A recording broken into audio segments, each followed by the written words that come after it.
I think when we look back at Charles II, we think of him as a merry monarch with loads of mistresses, not taking life too seriously.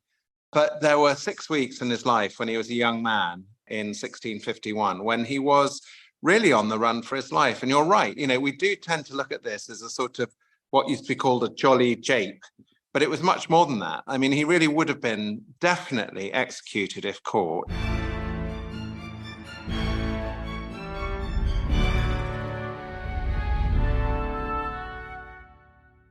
Hello and welcome to this week's pod. My name is Oliver Webb-Carter and I'm the editor and your host. This week's guest is Charles Spencer, the author of 4 books on the 17th century and his latest, which is The White Ship, all about the nautical tragedy that prompted the anarchy in 12th century England. But my chat today, as you heard at the top there, is the story of Charles II and his escape from Oliver Cromwell and his forces from the Battle of Worcester on the 3rd of September 1651. Charles went on the run for his life, which had been quite a turbulent one up until then. He was a boy when the Civil War started, as we know. His father was executed in 1649, and he lived in exile. Worcester was his last chance, and he lost. But, like a phoenix, he rose from the flames to return as king in 1660. So it's the period of his escape which has a what-if factor had he got the chop. Would we have seen a return of the Stuarts? Would the Cromwells have ruled forever and we'd have a King Oliver today? I wouldn't mind that for obvious reasons. Anyway, coming up, I have a chat with the great ancient historian Paul Cartledge on the Parthenon marbles. Gordon Corrigan returns with Robert Lyman to talk Britain's greatest military commander, and plenty more, including the CIA and MI6 working together. Tom Holland joins me. The Film Club chats the new Nolan film Oppenheimer, plus plenty more. So please do subscribe and rate and review if you can, and do tell your friends. Until then, I'll hand you over to me talking with Charles Spencer on Charles II.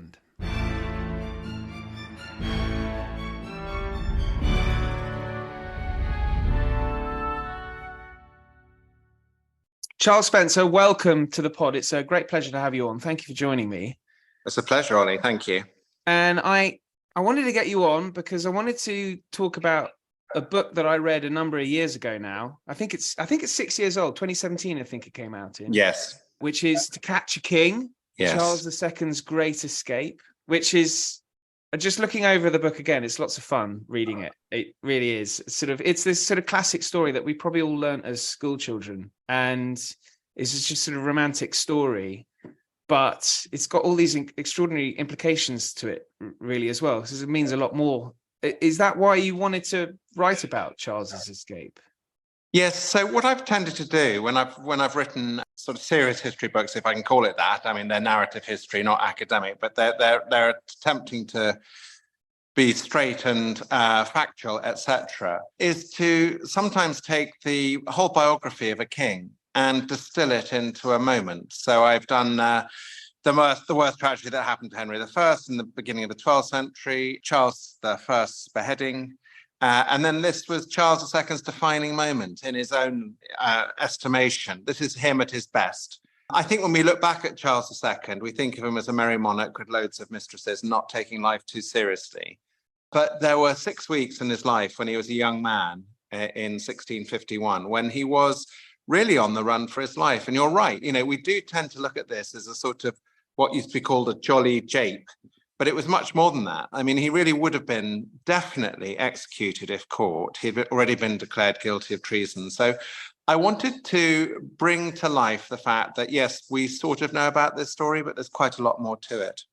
I was going to ask you if he had been caught, if you think he would have been executed. So there's no doubt in your mind that would have happened, because that would have notched up 2 monarchs on the old post of executed Charles's as well. I mean, that is quite a big step to execute Charles II as well, isn't it? Yes, but that actually one does follow the other in terms of logic as well. When Charles II invaded with the Scottish army in the summer of 1651, the regicides, so the men actually involved in the judgment and execution of Charles I, knew that if he succeeded, they would be dealt with in a very thorough and unpleasant way and put to death as eventually happened, actually, to some of them. So they were very keen to get rid of him as well. And the fact is, he had led an enemy army into England. I mean, he was declared King of Scotland, and the Scots and the English had centuries of invading each other behind them. And yeah, he would definitely, I have absolutely no doubt he'd have been put to death. The Council of State, who basically ran England at this time, had declared him guilty of treason. And it would have been, I think, a very quick process. He wouldn't have, there wouldn't have been much of a trial, probably shorter than his father's one even. Right, which was a complete stitch up. Our listeners know all about the trial and execution of Charles. Yes. So it would have been even more of a formality. I think so. I think Charles I's trial was completely invalid in law.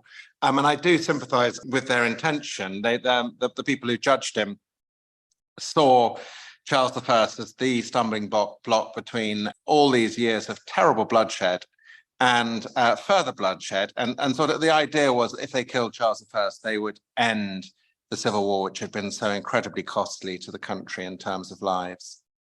Well, it didn't, because we had the Battle of Worcester, which you've mentioned, the 3rd of September, which is a big date for those fans of Oliver Cromwell. Yeah, two of his greatest victories then, and his birthday, but also the Battle of Dunbar was on the 3rd of September. So, I mean, Worcester was an incredible battle.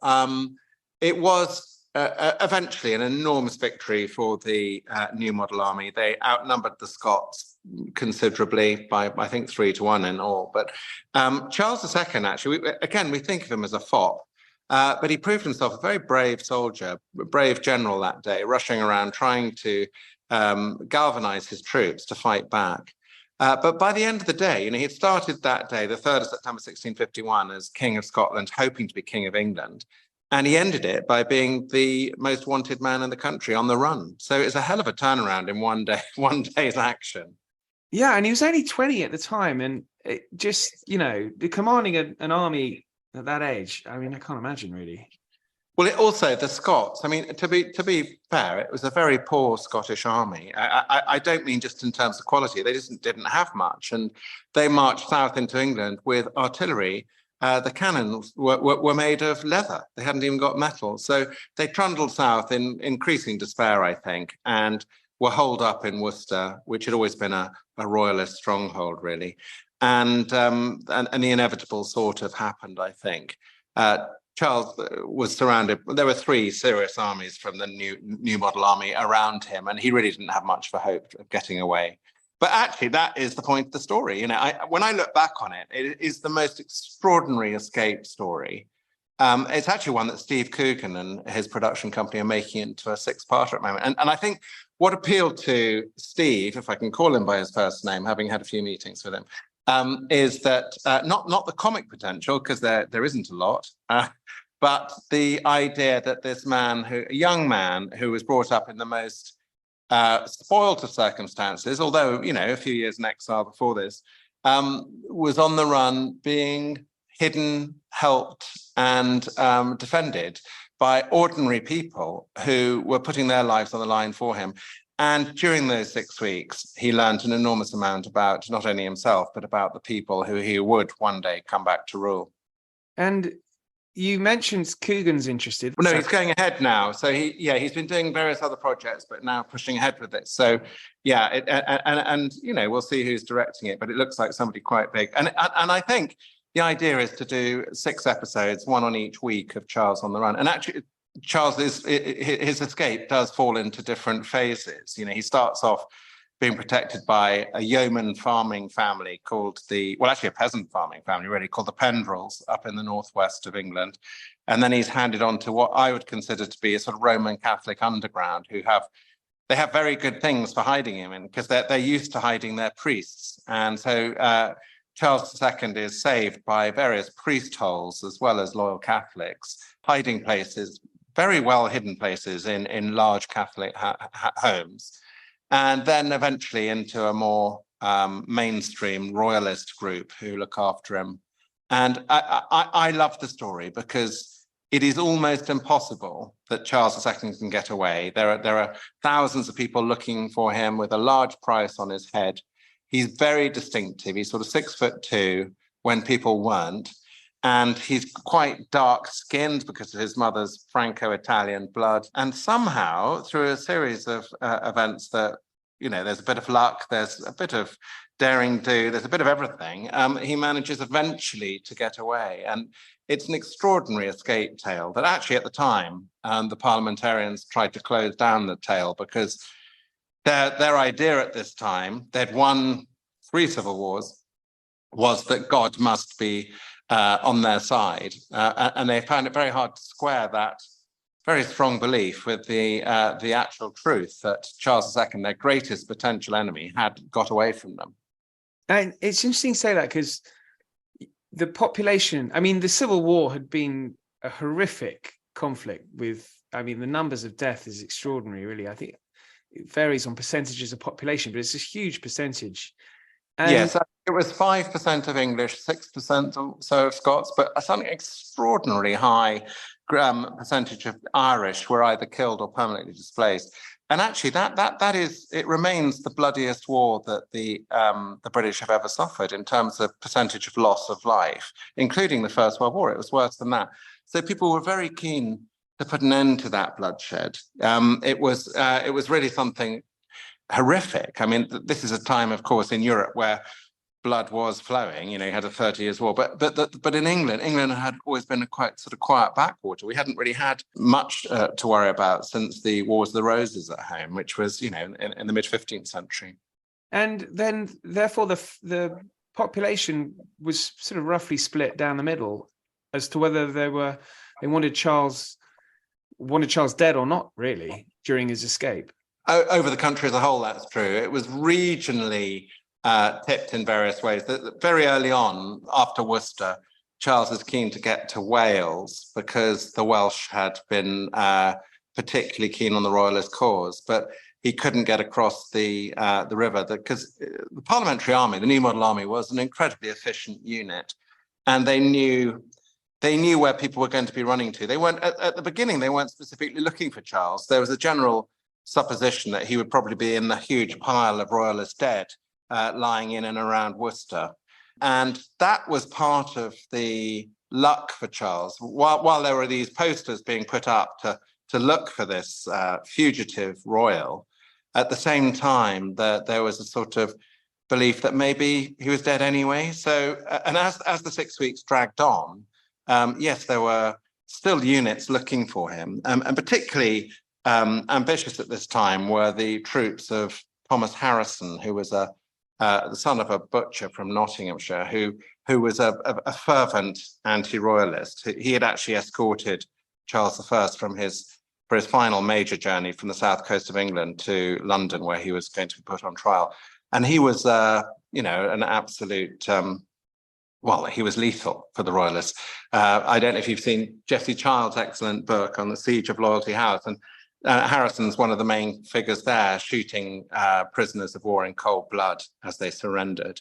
So he was put in charge of hunting Charles II down, and he was a particularly vicious foe, but not even he, with his whipped up frenzy of religious belief, quite a bizarre religious belief. There were various sects at this time, but the fifth monarchists who believed that there had been 4 empires of man, the Babylonian, the Greek, the Roman, whatever, they were thinking that the real empire was going to be the second coming of the Lord, and they believed that was very imminent.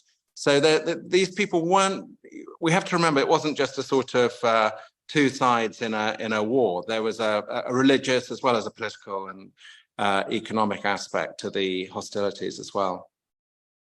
Charles himself, you mentioned, we know him as the Merry Monarch, but formative years.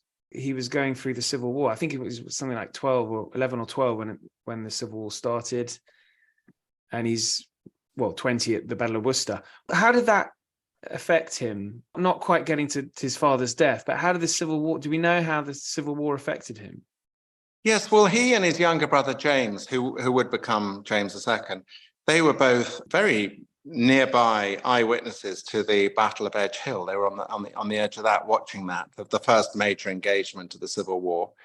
And after Naseby in the summer of 1645, effectively Charles I decided that with things going so poorly for his cause that he ought to separate from his son in case they were both killed or captured at the same time. So Charles II, as a young man in his mid-teens, was effectively made the commander of the royalist forces in southwest England. But things didn't go well for the royalists. They'd definitely had it after Naseby when the main royal army was defeated decisively. And eventually he's pushed out. He seeks shelter in the Isles of Scilly, which is very exposed, difficult to keep them. And he escaped before a parliamentary fleet could capture him there. And he went to the Channel Islands and then eventually ended up in France, where his mother was in exile. She was a French princess of the blood. And so he lived for his later teen years in the French court as this rather sort of curious figure. The French didn't really want to support him. And so he was waiting for something to change, and he was looking for allies. And he was hoping to, I think, form an alliance with the Irish, but they were knocked out effectively by Oliver Cromwell. And eventually the Calvinist Scots said that they would take him as a king.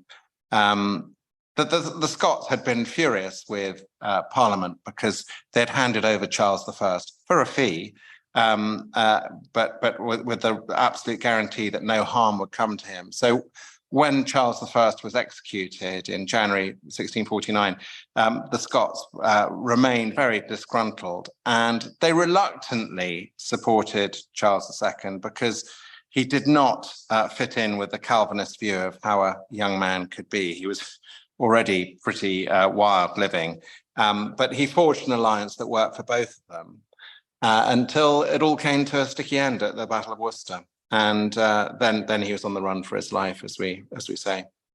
Well, when he went back to France, he becomes a little bit of a refugee, doesn't he? Because France makes an alliance with Cromwell's England. Yes, after Worcester. I mean, Charles has a really incredibly difficult time between 1651, when he finally manages to escape, and 1660, when out of the blue he comes back for the Restoration. We forget that. There was literally no hint at the beginning of 1660 that England would revert to the Stuarts as its royal family. But essentially, you have Charles II, as he will become, living the life of a sort of noble vagrant at some times. You know, he's shunted out of France because, exactly as you say, Cromwell insists that as a condition of the alliance between his England and France, that they cannot harbour Charles. And he's shunted around Europe. He's in inns in what is now Germany, where he can't afford his bills. There are lots of royalists tagging along, all impecunious and hoping for a better time. But I think as the 1650s go on, everyone loses heart and thinks that there is no way back. And it takes a sort of breakdown of order across lots of different districts of England, with, you know, mutinies and civil unrest, for people to contemplate reverting to default and going back to a monarchy. Well, after all that, you can rather forgive him his rather luxurious lifestyle when he returns to England, becomes the merry monarch. Well, I think so. I view Charles II really, when he comes back in 1660, rather like a Euro lottery winner. He's got this incredible opportunity to live a very pampered life. I mean, it wasn't all easy. Politically, he was a controversial figure. He was suspected of favouring Louis XIV's France against the Dutch, when the English essentially supported the Dutch against the French.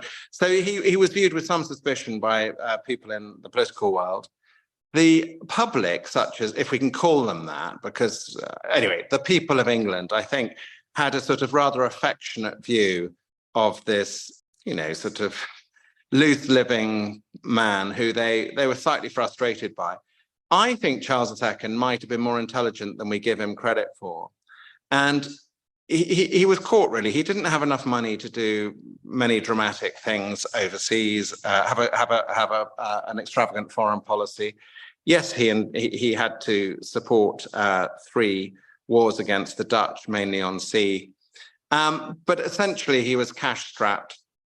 What money he did have, he wasted on mistresses, buying lots of jewelry. When the Dutch sailed up the Medway in 1667, one of the main criticisms was that the Navy had been underfunded because Charles was wasting it buying jewelry for his then favourite mistress, Barbara Castlemaine.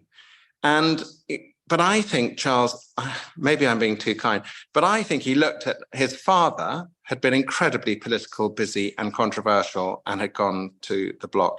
And then if we look at what would happen to his brother, James, Duke of York at this stage, became James II, who was a devout Roman Catholic. Charles was a very secret Roman Catholic until his deathbed. I think Charles II may have steered the right course by being sort of quietly useless, really, rather than overly busy with the affairs of monarchy.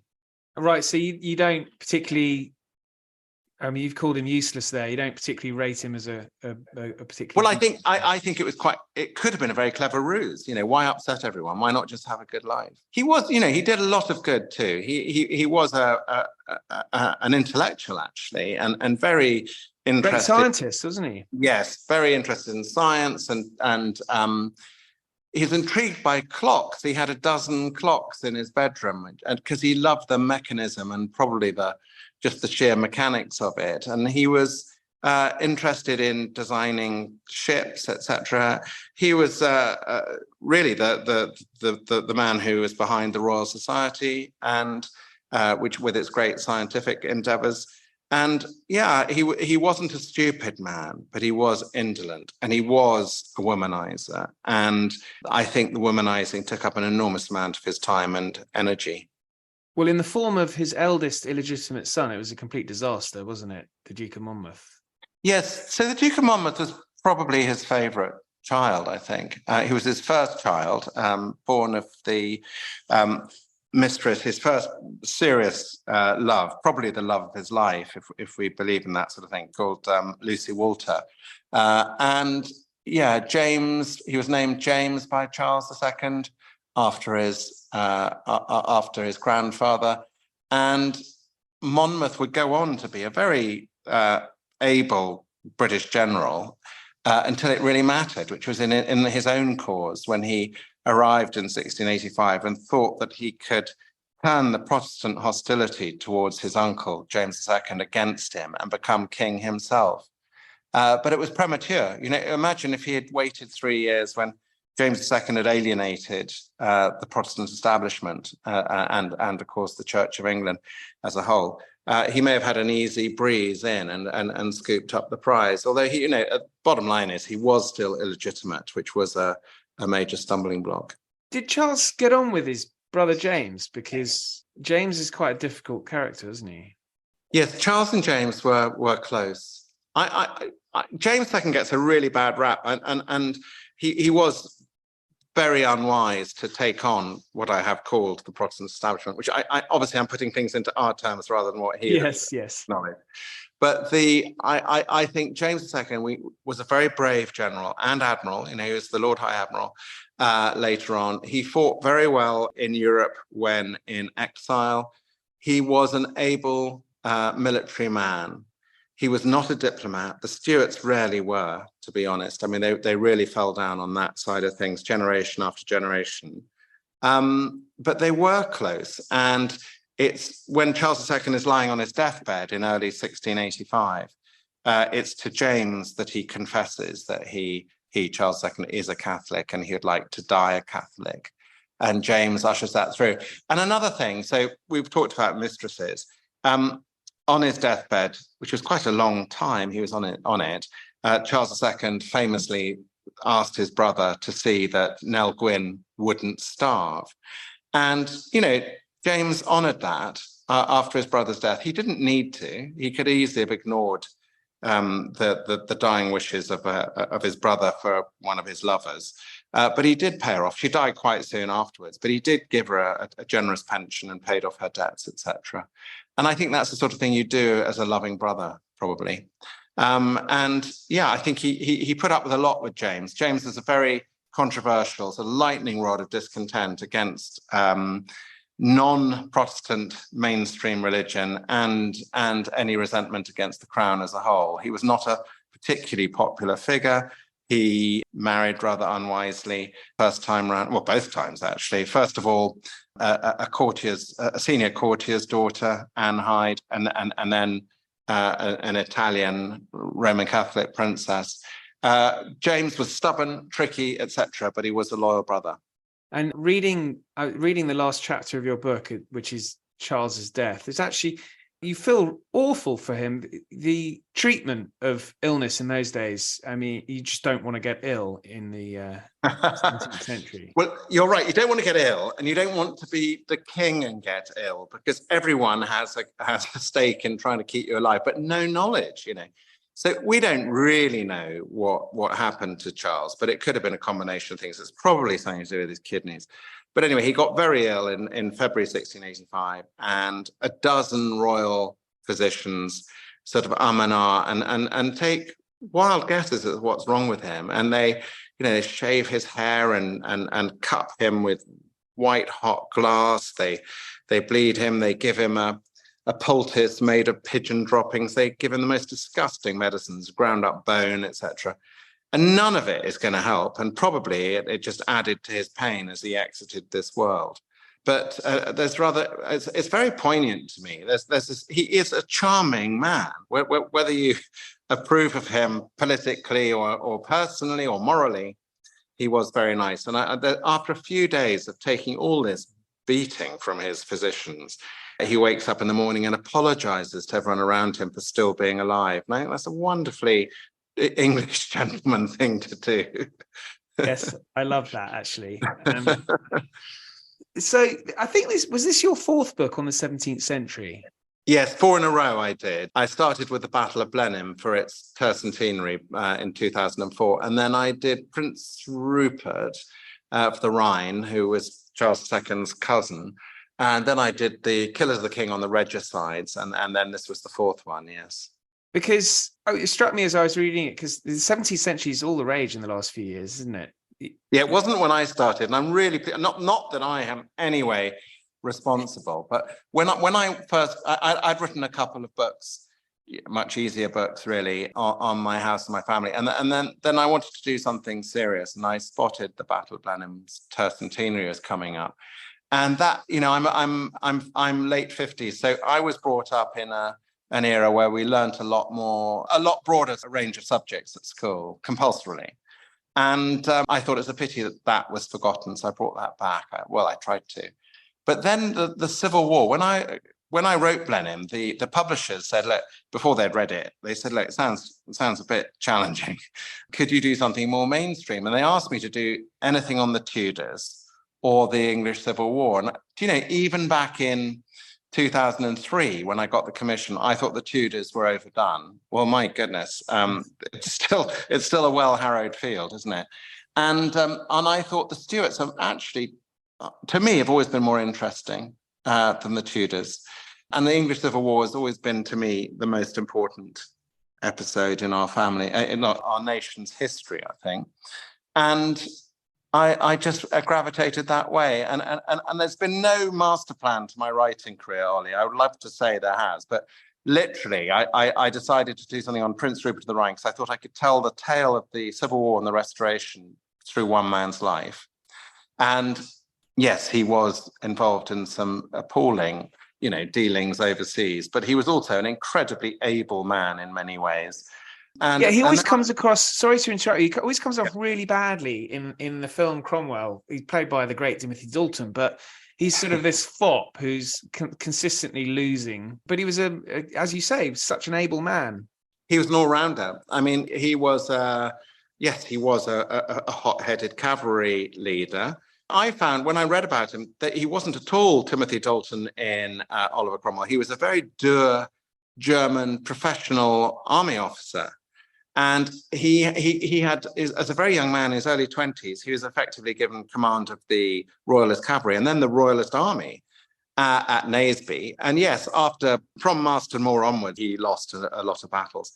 But he had no chance, really. I mean, by that stage, the Scots had entered the war on Parliament's side, and the new model army was getting trained up. He had no time at all to train his men. They were just going from one crisis to another. I think the intriguing part about him is his life after the Civil War. He became the last man standing, really, with a sort of rogue fleet attacking parliamentary shipping overseas, basically a pirate. But then he comes back as a rather grizzled old warrior in the Restoration, as the third most important man in the country after the death of the Duke of Gloucester. It really is Charles II, James II, and then him. A very active member of the Royal Society, an inventor, an artist. He helps open up Canada. He's an intriguing man. And if he had legitimate children, he had an illegitimate son and illegitimate daughter, they would have become the kings or queens of England, because he was the uncle of George I, and it would have been a different story. So yeah, I like the forgotten people and semi-forgotten moments in history and trying to bring them back to life. Well, it's such a, as you say, such a rich century. So thank you very much for joining. Now, before I go, I wanted to mention to listeners that you've become involved in a threesome podcast, the Rabbit Hole Detectives, with Richard Coles and Kat Jarman. Yes, that's history. I mean, it's put under the genre of history. In fact, it's just three friends chatting, is how I view it. And then, each episode we give each other a theme to develop, a topic to look at, and it could be anything. I mean, I've been given the Grand Tour and crack military regiments and hangover cures. Didn't you do hangover cures? Hangover cures. I put in 40 years of research for that one, and I've yet to find one that works. What I won't be doing, one of the things that came up during my research for the Rabbit Hole Detectives on that one was the Mongolian Mary, which is sheep's eyes and tomato juice. And I think a lot of these so-called cures for hangovers are really there just to put you off getting drunk in the first place. So, but no, it's been great fun. And I think for me, it's always been, whether writing or now podcasting, it's about trying to get people interested in history, because I'm not an academic. I got a 2:1 degree at Oxford, but it's a very long time ago. But there are a lot more intelligent academic writers than me about history. But I like to tell the story and hopefully light up people's interest in things that I think are wrongly half forgotten. And what's extraordinary to me is there is a limitless supply of stories, as I guess you're finding out in. Well, I think that's true, particularly of my generation. So I've still got the energy to write, thankfully. But I've got that childhood knowledge of nuggets. My last book was on the White Ship, Thinking of the White Ship, which you kindly interviewed me about. And I wrote that because I realized that while I grew up knowing that story, very few people under 50 did. And yet it's a seminal moment. It's the beginning of the end for the Norman dynasty, all because of one shipwreck. And we get the Plantagenets as a result. And I love those moments in history which change everything forever. That's what it's about. Wonderful way to end it, Charles. Thanks so much for your time. A great pleasure, Ollie. Thanks so much. Thank you for listening. Please do subscribe and tell your friends. As you heard at the start, plenty more great subjects and guests to come. In the meantime, thank you and good night.